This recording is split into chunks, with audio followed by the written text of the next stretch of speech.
Hello everyone, this is Kanupriya and welcome to beyond teachings. आज के class में हम लोग डिस्कस करने वाले हैं कोल एंड पेट्रोलियम के बारे में। क्लास 10th के चैप्टर नंबर 16 जो कि है sustainable management of natural resources, ये चैप्टर को हम लोग ऑलरेडी डिस्कस करना स्टार्ट हमने कर दिया था। इसका आज आखिरी क्लास है, आज की आखिरी सेशन है जिसमें कोल एंड पेट्रोलियम जो कि एक बहुत ही इंपॉर्टेंट नेचुरल रिसोर्स है उसके बारे में हम लोग डिस्कस करने वाले हैं।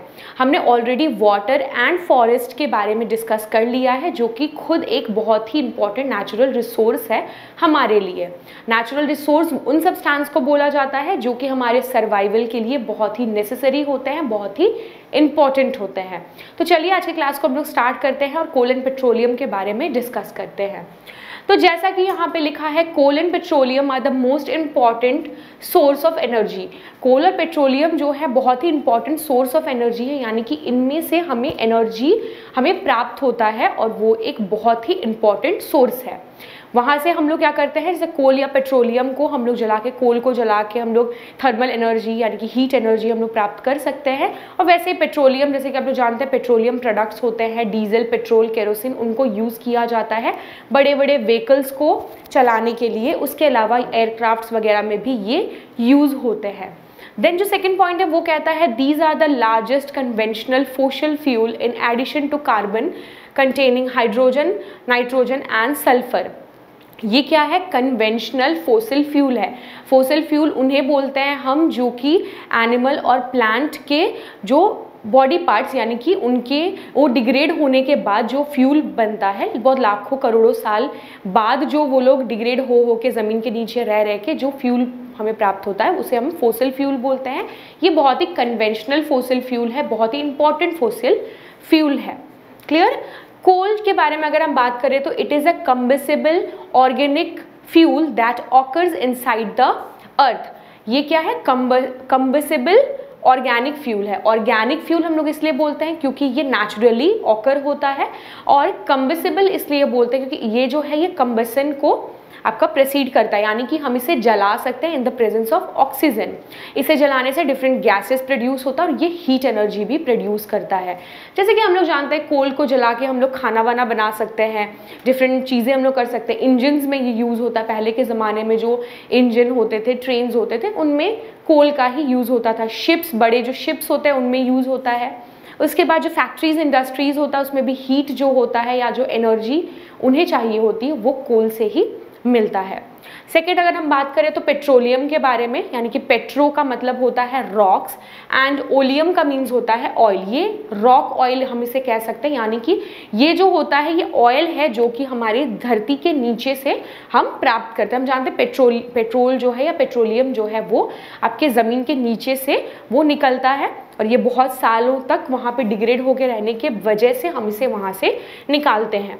It is naturally occurring liquid composed of organic chemicals. It is found in large quantities below the surface of the earth.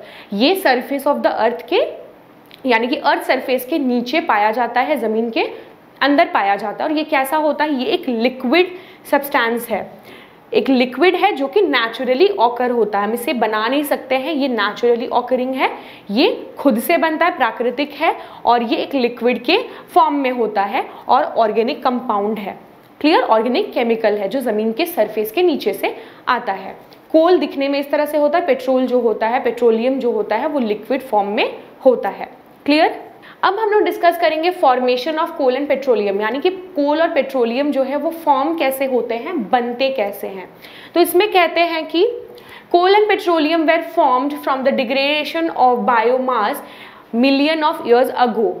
Biomass से हम लोग ये जानते हैं कि बायो यानी कि जो हमारा बायोलॉजिकल यानी कि जो हमारा नेचुरल होता है, और मास यानी कि आप जो सब्सटेंसेस होते हैं उन्हें हम लोग मास की तरह बोलते हैं।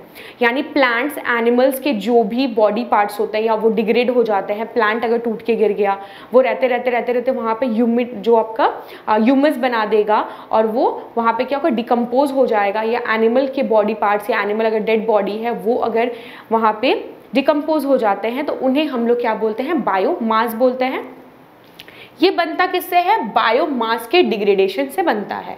बहुत सालों तक ये बायोमास अगर रहेगा, उसके ऊपर ऊपर ऊपर ऊपर अगर बहुत सारा ज़मीन, अगर मिट्टी उसके ऊपर आ गया, वो धीरे धीरे धंसते धंसते ज़मीन के बहुत ही नीचे चला जाएगा, देन वो क्या होगा? वो कोल और पेट्रोलियम में कन्वर्ट हो जाएगा। These are the resources that will be exhausted in the future. ये क्या है? exhaustible natural resources है। ये क्या है? नॉन रिन्यूएबल है। ये क्या होगा? टाइम के साथ ये एक टाइम ऐसा आएगा जब ये खत्म हो जाएंगे टोटली, ये रिन्यू नहीं हो सकते हैं, ये अनलिमिटेड नहीं है, ये एक लिमिटेड क्वांटिटी में है और नियर फ्यूचर में मे भी हो सकता है कि वो खत्म हो जाए। Our known petroleum resources will last for about 40 years. जो पेट्रोलियम प्रोडक्ट्स है यानी कि जो पेट्रोलियम रिसोर्सेज है वो 40 ईयर्स यानी कि नेक्स्ट 40 ईयर्स में ख़त्म हो सकता है। और उसके अलावा जो कोल रिसोर्सेज है वो क्या होगा? 200 ईयर्स तक बचेगा। ये है उसका फॉर्मेशन पूरा। अब हम लोग बात करेंगे यूजेज का, यानी जो हमारे कोल एंड पेट्रोलियम को हम लोग किस तरह से यूज़ करते हैं, उनका क्या पर्पस है। Coal and petroleum both are used as energy source for the different purpose. Coal और पेट्रोलियम दोनों को ही हम लोग एनर्जी सोर्स के रूप में यूज़ करते हैं, इनसे हमें एनर्जी मिलता है। कोल जो है वो डिफरेंट फैक्ट्रीज में, बड़े बड़े व्हीकल्स में, उनको शिप्स में, एयरक्राफ्ट्स में उसको यूज़ किया जाता है। पेट्रोलियम हम लोग जानते हैं कि डीजल, केरोसिन ऑयल और जो पेट्रोल है वो सब पेट्रोलियम प्रोडक्ट्स हैं, उन्हें हम व्हीकल्स में यूज़ करते हैं। Coal used in thermal power plant, steam engines etcetera. जैसे कि मैंने बताया पावर प्लांट्स में और स्टीम इंजन्स में वो यूज़ होता है। कौन? कोल। और पेट्रोलियम जो है इसके प्रोडक्ट्स है, जैसे कि डीजल है, पेट्रोल है, केरोसिन है, एलपीजी है, ये जो है व्हीकल्स में यूज़ होते हैं, शिप्स में यूज़ होते हैं, एयरक्राफ्ट्स में यूज़ होते हैं और हाउस होल्ड पर्पस में यूज़ होते हैं। जैसे कि एलपीजी जो है लिक्विफाइड पेट्रोलियम गैस जो है हमारे एलपीजी सिलेंडर्स में यूज़ होता है, जिसे हम लोग कुकिंग पर्पस में यूज़ करते हैं। उसके अलावा जो चीज़ें हैं जैसे कि प्लांट आपका डीजल हो गया, पेट्रोल हो गया और आपका जो डिफरेंट केरोसिन ऑयल है, केरोसिन ऑयल को यूज़ किया जाता है लाइटनिंग पर्पस में, यानी कि कोई अगर लैम्प्स हैं उनको उन्हें लाइट हम लोग जला सकते हैं, उनको जलाने के लिए यूज़ होता है। या कहीं पर अगर आग जलाना तो हम थोड़ा सा केरोसिन ऑयल वहाँ पर डालते हैं। उसके अलावा जो डीजल और पेट्रोल है वो यूज़ होता है बड़े बड़े व्हीकल्स में, हमारे स्कूटी में या फिर हमारे बाइक्स में, कार्स में भी पेट्रोल डीजल डाला जाता है जिससे कि वो रन कर सके, और ये एक बहुत ही इंपॉर्टेंट एनर्जी सोर्स है। This is the use of coal and petroleum. Use के बाद आ जाते हैं pollution by coal and petroleum. Coal और पेट्रोलियम जो है इनके यूज से बहुत ही ज़्यादा पॉल्यूशन होता है एनवायरनमेंट में। क्यों पॉल्यूशन होता है? जैसा कि हम लोग जानते हैं कोल जो है एक कम्बसेबल फोसिल फ्यूल है, हम उसे जला सकते हैं। हम लोग उसको जब जलाएंगे तो क्या होगा? बहुत सारा एनर्जी प्रोड्यूस होगा और उसके साथ क्या होगा?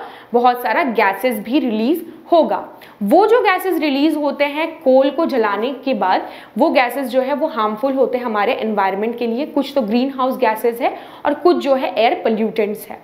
वैसे ही सिमिलरली हमारा जो पेट्रोलियम के लिए डीजल या पेट्रोल जो कार्स में यूज़ होता है, वो बहुत सारा कार्स आपने देखा होगा, कार्स या बाइक्स जो होते हैं वो बहुत सारा गैस को प्रोड्यूस करते हैं, बहुत सारा स्मोक प्रोड्यूस करते हैं और उनमें बहुत सारे डिफरेंट गैसेज होते हैं जो कि हमारे एनवायरनमेंट के लिए, हमारे अर्थ के लिए हार्मफुल है। तो इसमें क्या है वो देखते हैं।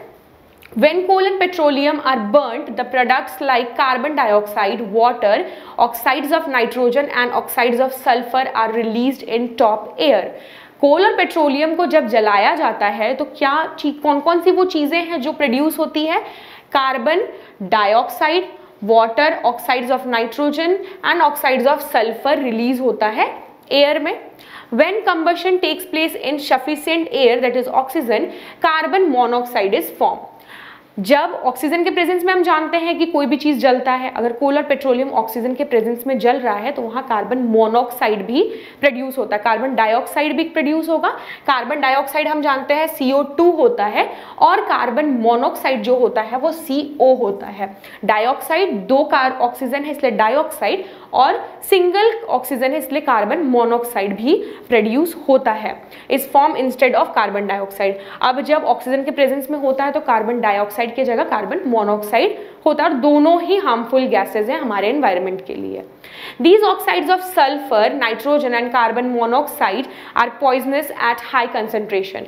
ये जो ऑक्साइड्स ऑफ सल्फर है, नाइट्रोजन है, oxides of sulphur, oxides of nitrogen release होगा, हमने बात किया, और कार्बन मोनोऑक्साइड जो है ये अगर हाई कंसेंट्रेशन में हमारे अर्थ में आए तो बहुत ही पॉइजनस होते हैं। कम क्वांटिटी में तो चल जाता है काम, बट अगर ज्यादा क्वांटिटी में हाई कंसेंट्रेशन में हो गया तो हमारे अर्थ को पल्यूट कर सकते हैं और ग्रीन हाउस इफेक्ट भी प्रोड्यूस होता है।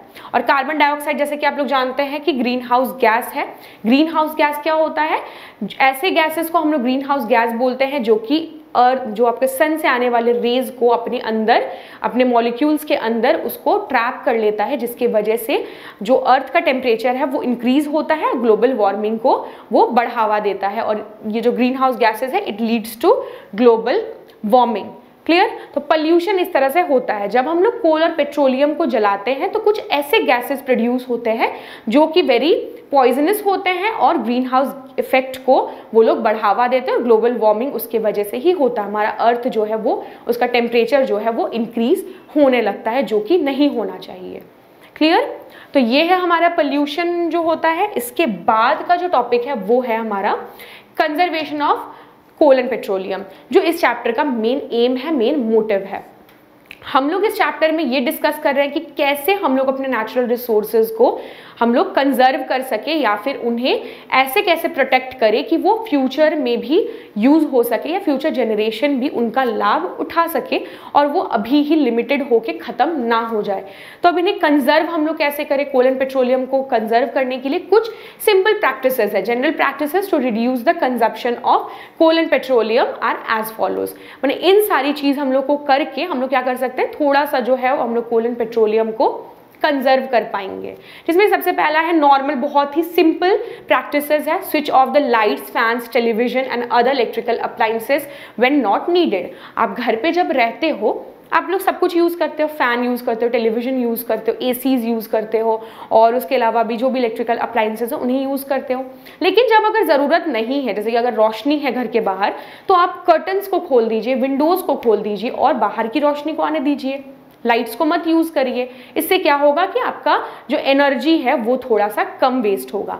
हम लोग जानते हैं कि जो इलेक्ट्रिसिटी है वो उसको प्रोड्यूस करने के लिए maybe coal and petroleum use होता होगा कहीं पे, उसके वजह से ही वो जो इलेक्ट्रिसिटी है वो प्रोड्यूस होती है। तो अगर हम लोग थोड़ा सा कम यूज़ करेंगे इलेक्ट्रिसिटी को तो अल्टीमेटली थोड़ा थोड़ा करके हर घर के लोग अगर ये चीज़ प्रैक्टिस करने लगेंगे तो क्या होगा, अल्टीमेटली कुछ अमाउंट ऑफ एनर्जी हम लोग का बच जाएगा और अल्टीमेटली कोल एंड पेट्रोलियम भी बच जाएगा। ये बहुत ही सिंपल है जो हर कोई कर सकते हैं। Use energy efficient appliances to save electricity. ऐसे इलेक्ट्रिकल अप्लायंसेस को यूज करना है जो कि कम इलेक्ट्रिसिटी लेते हो या कम इलेक्ट्रिसिटी को कंज्यूम करते हो। Clear? The last point says use stairs to climb at least up to 3 floors of the building. ये चीज़ तो हर किसी को प्रॉब्लम होता है कि कोई स्टेयर्स यूज़ नहीं करना चाहता। अगर किसी बिल्डिंग में अगर आपका लिफ्ट है तो हम चाहते हैं कि हम लिफ्ट को यूज़ करें और हम स्टेयर से ना जाएं, लेकिन यहाँ पे बोला जा रहा है कि लिफ्ट को ना यूज़ करके कुछ इलेक्ट्रिसिटी हम लोग बचा सकते हैं। लिफ्ट जो होता है वो इलेक्ट्रिसिटी से चलता है, बहुत सारा इलेक्ट्रिसिटी उसमें यूज़ होता है। अगर हम लोग लिफ्ट ना यूज़ करके 3rd फ्लोर तक जाने के लिए हम लोग अगर पैदल चले जाएं, अगर हम स्टेयर्स को यूज़ कर ले तो कुछ अमाउंट ऑफ इलेक्ट्रिसिटी वहाँ पे भी बचेगा, कुछ एनर्जी बचेगा, जिससे कि कोल और पेट्रोलियम भी बच जाएगा। तो ये कुछ सिंपल प्रैक्टिसेस थे जो कि हम लोग कर सकते हैं डे टू डे लाइफ में और बहुत सारा एनर्जी को बचा सकते हैं। तो इस चैप्टर में हमने ये सारी चीज़ों को डिस्कस किया। हमने कोल एंड पेट्रोलियम के बारे में बात किया, वाटर के बारे में बात किया और फॉरेस्ट के बारे में भी बात किया। तो यहाँ पे ये चैप्टर एंड होता है और इस चैप्टर में जितने भी नेचुरल रिसोर्सेज थे हमने उसको डिस्कस कर लिया, कवर कर लिया। चलिए नेक्स्ट क्लास में मिलते हैं एक नए चैप्टर के साथ। तब तक के लिए take care and good bye.